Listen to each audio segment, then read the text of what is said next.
US commentator Tucker Carlson has landed perhaps the most interesting interview a journalist could ever hope for. This week he sat down with Russian President Vladimir Putin to discuss the Ukraine war, and the conversation goes for more than 2 hours. Let's take a look at the start. On February 22nd, 2022, you addressed your country in a nationwide address when the conflict in Ukraine started. And you said that you were acting because you had come to the conclusion that the United States, through NATO, might initiate a, quote, surprise attack on our country. And to American ears, that sounds paranoid. Tell us why you believe the United States might strike Russia out of the blue. How did you conclude that? It's not that America, the United States, was going to launch a surprise strike on Russia. I didn't say that. Are we having a talk show or a serious conversation?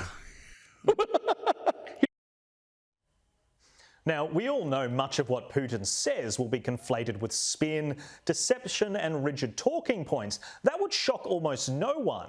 But for other journalists to suggest that Carlson should be punished for even speaking to Putin is quite frankly insane. The National Review reports a member of the European Parliament is calling on the legislative body to consider imposing sanctions on Tucker Carlson over his interview with Russian President Vladimir Putin, according to a new report.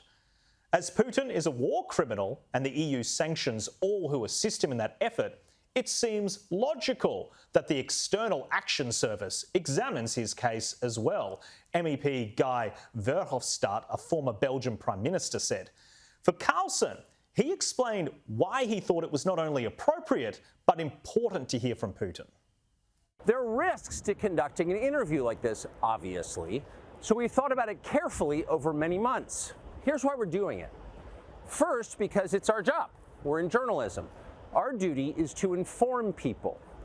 2 years into a war that's reshaping the entire world, most Americans are not informed.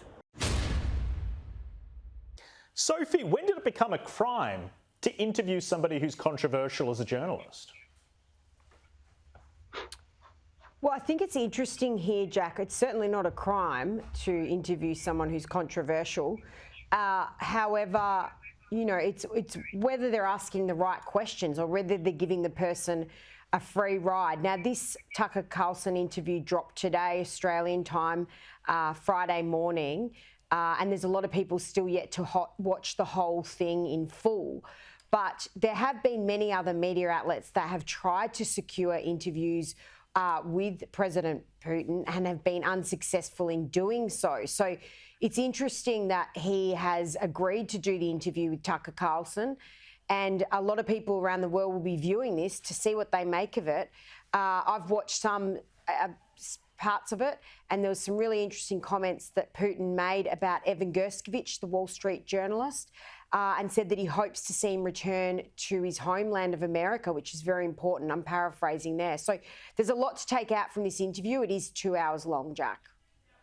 Yeah, very good points. Tim Blair, what are your views on the situation? If you had an opportunity to sit down with Vladimir Putin, would you take it?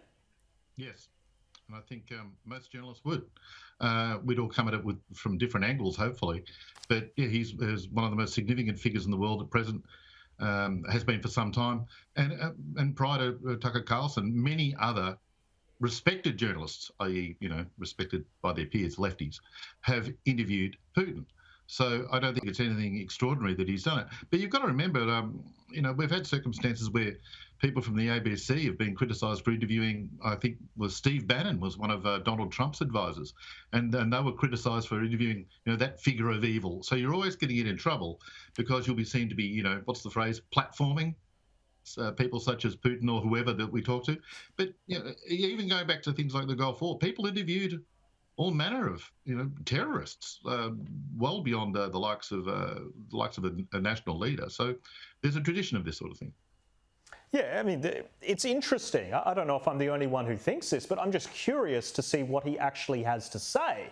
And to preempt it by suggesting before you've even heard the interview that he should be sanctioned, I think is quite egregious.